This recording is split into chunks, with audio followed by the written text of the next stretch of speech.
It is a quiet afternoon in October. The stock market is doing something uncomfortable. The news is doing something louder. And somewhere in a city that is moving too fast, a person opens a small wooden box in the back of a drawer and looks at a coin. A gold coin. 1 ounce. Purchased 14 months ago when everything felt uncertain. The coin has not changed. It looks exactly the same as the day it arrived. But the number attached to it has moved. Quietly. Without announcement. Without a press release. The way gold always moves. Like something that has been doing this for 5,000 years and does not need your attention to continue. This is every rank of a gold and commodity investor. From the first coin in a drawer to the portfolio that moves with the tides of the entire global economy. Rank 1. The curious. You are not an investor yet. Not technically. You are someone who heard something, read something, felt something that made you pause. Maybe it was inflation. Maybe it was a conversation about currency.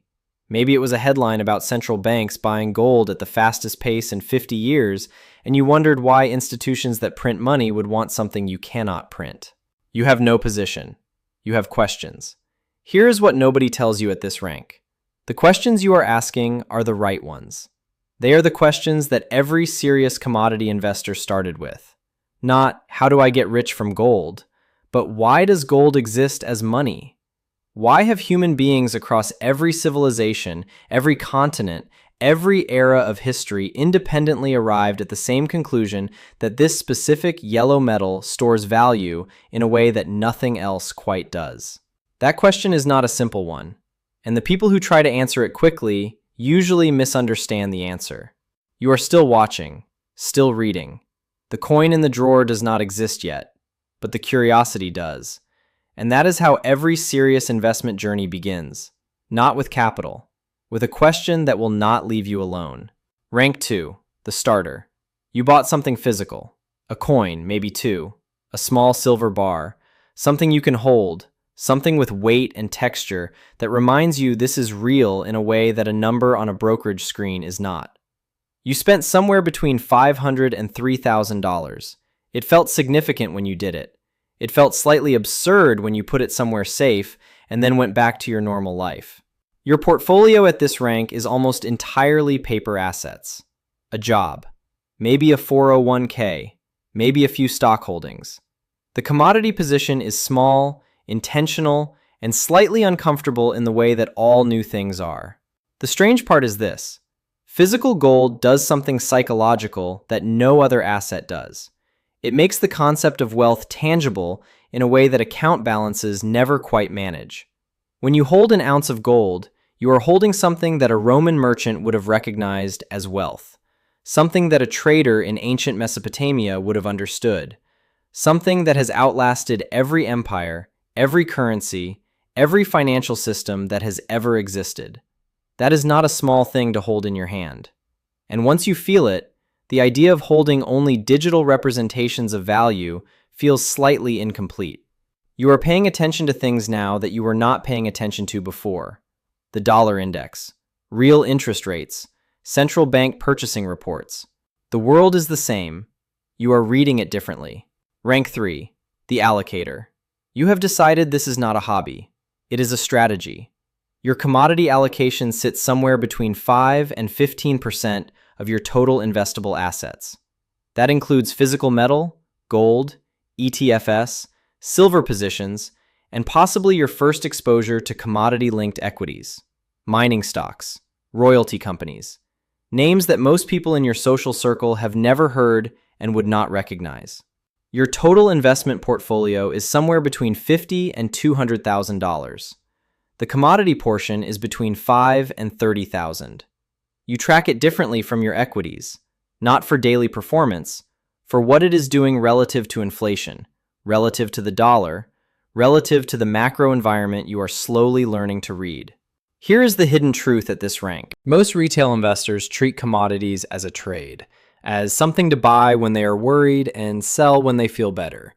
The investors who actually benefit from commodities treat them as a permanent allocation, as a layer of the portfolio that serves a specific function, which is to hold value during the periods when everything else is losing it. That function is not exciting in normal markets. It becomes essential in abnormal ones. And the investors who built the allocation before the abnormal market arrived are the ones who benefit. The ones who build it during the abnormal market are the ones paying the premium. You are building before the premium. That distinction matters more than you currently realize. Rank 4, the student of cycles. Something shifted in how you think. You stopped looking at gold as a price and started looking at it as a signal. You understand now that commodities move in cycles that are longer and slower and more predictable than equity cycles. That the average commodity bull market lasts between 8 and 15 years. That the commodity to equity ratio has historically swung between extremes in ways that create enormous opportunities for the patient investor who understands where in the cycle they are standing. Your portfolio is somewhere between $200,000 and $600,000. Your commodity allocation has expanded. You hold physical gold and silver in allocated storage, not just at home. You have positions in energy commodities, agricultural commodities, industrial metals. You understand that these markets are connected to the physical world in a way that equities are not, that oil prices affect everything, that copper predicts economic activity before the economists announce it, that agricultural prices affect political stability in ways that most financial analysts ignore completely. Your compensation from your career plus your investment returns puts your annual income somewhere between $80,000 and $150,000. You live well. You live below your means deliberately, and every dollar that is not consumed goes into the system you are building. This is where it changes. You are no longer investing with the crowd. The crowd is in equities, in crypto, in whatever asset class the financial media is currently excited about. You are in something older and slower and less exciting that has been quietly working for longer than any modern financial instrument has existed. And the loneliness of that position, the feeling of being right for reasons that nobody around you understands, is something you have learned to sit with patiently. Rank 5, the macro investor. Your commodity investing has become inseparable from your macro thinking. You understand the relationship between monetary policy and commodity prices with a depth that most professional investors do not have, because most professional investors were trained in equity analysis and only encounter commodities as an afterthought. Your portfolio is somewhere between $600,000 and $2 million. Your commodity allocation, including physical metals, commodity ETFs, mining equities, futures exposure through managed funds, is somewhere between $150,000 and $500,000. In the years when your thesis is correct, this portion of your portfolio outperforms everything else you own by a significant margin. In the years when it is not, it protects, it holds. It does not collapse in the way that growth assets collapse. Here is what nobody says out loud at this rank. The macro investor lives in a permanently uncomfortable position. You are almost always early. The thesis is usually correct before the market agrees with it, and the gap between being right and being rewarded can last years. You have watched positions sit flat for 18 months and then move 30% in 6 weeks. You have learned that patience is not a virtue in commodity investing. It is the entire skill, the thesis and the patience to hold the thesis until the market catches up. Almost nobody can do both. The ones who can build generational wealth from commodity cycles. Rank 6, the commodity specialist. You are known for this now. In your investment community, in the conversations you are part of, in the writing or analysis you produce, your commodity knowledge is deep enough that other investors come to you for perspective. You track supply deficits in silver. You understand the copper production pipeline from mine to market. You know which gold royalty companies have the strongest balance sheets and why royalty structures outperform direct mining exposure over full cycles. Your portfolio is somewhere between $2 and $8 million. Your net worth has crossed a threshold that your career income alone could not have produced. The commodity cycles you identified and positioned for at rank 4 and rank 5 have compounded in ways that look, from the outside, like luck. From the inside, they look like what happens when a thesis built on real research meets the right market environment and enough patience to let both happen simultaneously. Your lifestyle has not changed as dramatically as the number suggests. This is intentional. You have watched too many investors who made significant returns in one cycle spin those returns on lifestyle inflation before the next cycle rewarded them again. The compounding only works if the capital stays in the system. Rank 7. The architect of hard assets. Your portfolio is somewhere between $10 and $50 million. The majority of it is in real assets.